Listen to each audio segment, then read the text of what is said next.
In the movie Valerian and the City of a Thousand Planets, there is a set of profound scenes where tourists from all over the galaxy come to shop at Big Market. They put on their virtual reality headsets, and that allows them to enter a place of digital consumer wonderment. But from the outside, observers, such as the guards on the tower, only see hundreds of people wandering around in a desert looking silly. The magic the tourists participate in is what produces what they experience, even when there is quote-unquote nothing there. In my understanding, these scenes from Valerian are an inversion of our participation in Earth. In video 65 of this series, I hope I inspired you to see Earth clearly as an astonishingly abundant garden by which you are provided for and surrounded by. We meet one another as family in this place of glory. But even surrounded by this wealth and safety given by our Mother Earth, we often can only see a desert, metaphorically speaking. We wander around in the garden while crying desert because of the enchantments we have accepted and are thus the only things we can see through our filters. We are tourists buying and selling lack. We are the designers and spellcasters of our own desert.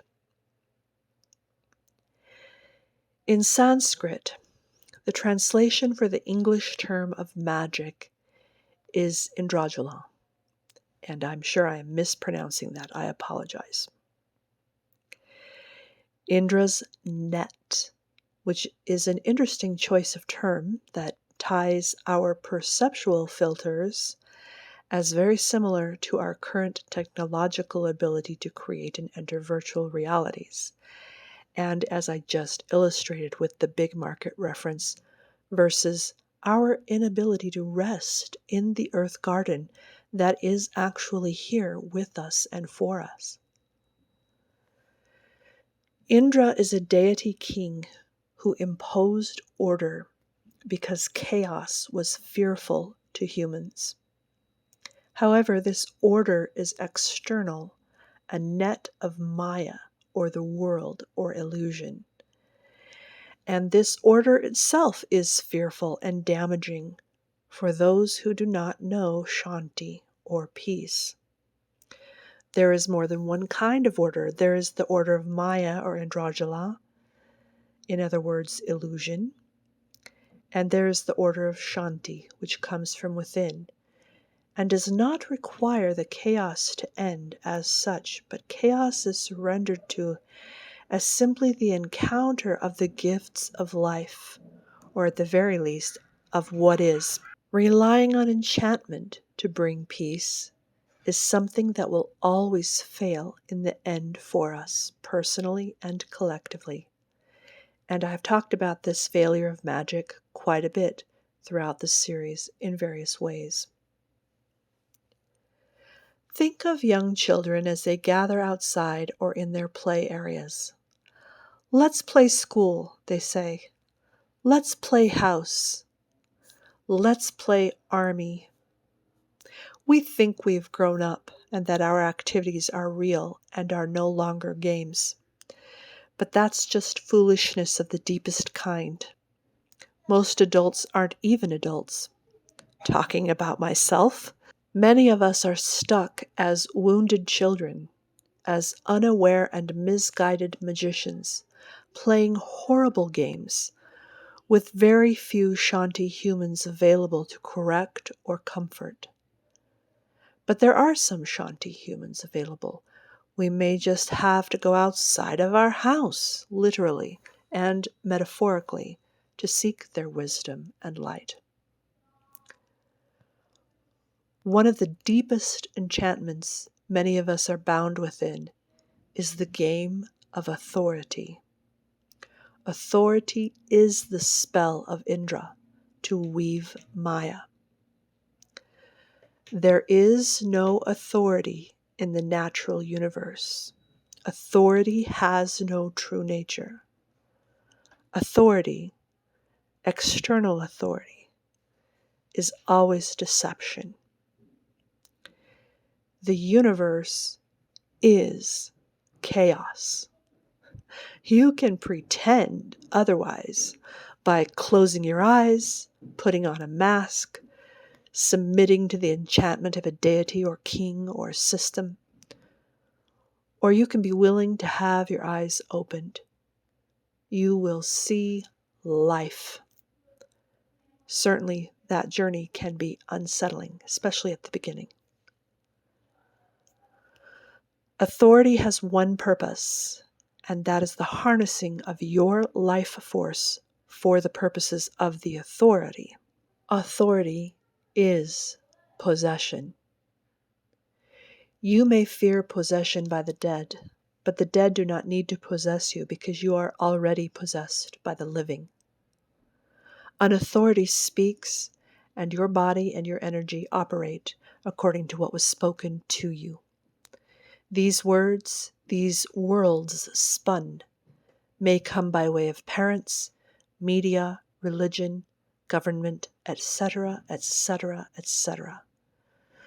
Again, I'm talking about myself. We all have to deal with this, and we are all in various stages of dissolving illusion. So don't be too upset or fearful or impatient. Simply begin and take small, diligent steps along the path of awareness and of Shanti. If you wish, you don't have to do anything, but I invite you to it. You may think that the point of being a magician is to get your loot in spectacular and instant ways. That's okay, do that. But the main point of becoming a magician is that a magician is unpossessed, and as well releases their possessions, which are all illusions in any case. And spoiler alert, those who release their possessions find that they now have access to the all, whereas their possessions were only the part. And P.S. Please do not take this to mean that you must get rid of all your personal property. That is not necessarily what release of possession means. It is the release of accepting authority and enchantment. Some we do to ourselves or hold on tight to ones we were given. There is an old proverb that says, "He that is taught only by himself has a fool for a master." I agree with this, but the answer is not to lay hold on another fool outside of oneself.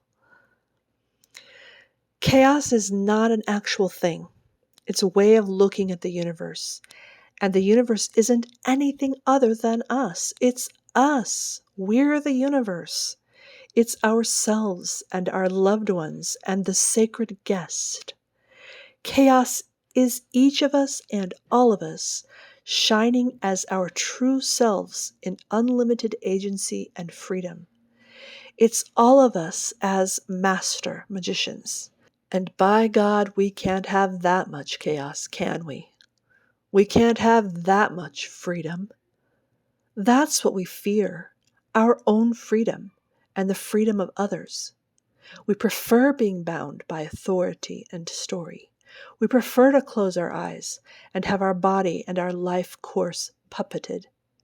Enchantments keep us busy with not having to reckon with our own complete agency. That fear is not completely unwarranted.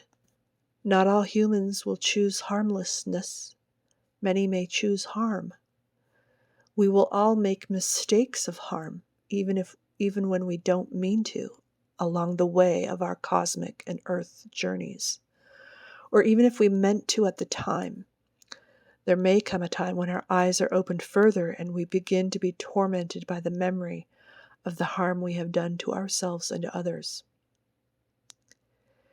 This level of agency and freedom and chaos is power that may only be handled by reverence and by trust and trustworthiness. Otherwise, any lesser motivation and or energy state devolves into the enchantment and unexamined traditions of authority and possession. The magician vows to the mother. The mother is not an authority, but an embrace. The antidote to enchantment, the alternative to fear, the alternative to authority, the antidote to possession, the alternative to the vain words of fools, is knowledge.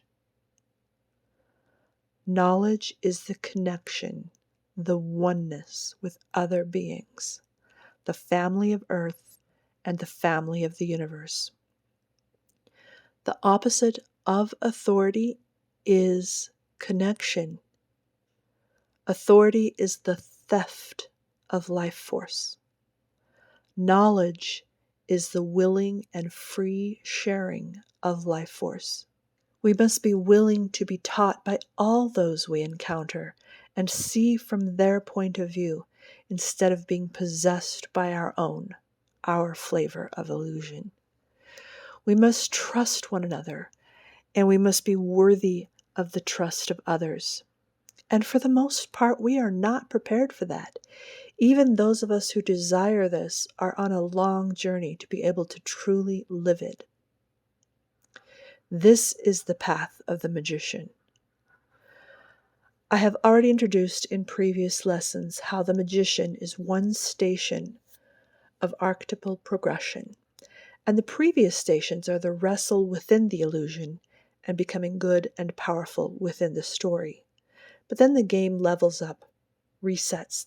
With the fool and the magician, we draw back the curtains and get our eyes opened and have to release from our hand what we thought was real and come to realize it was just woven from a thread, and that the magician can choose other thread, other weavings, or simply relax in a neutrality surrounded by the true nature of embrace of mother and family and life and freedom and love.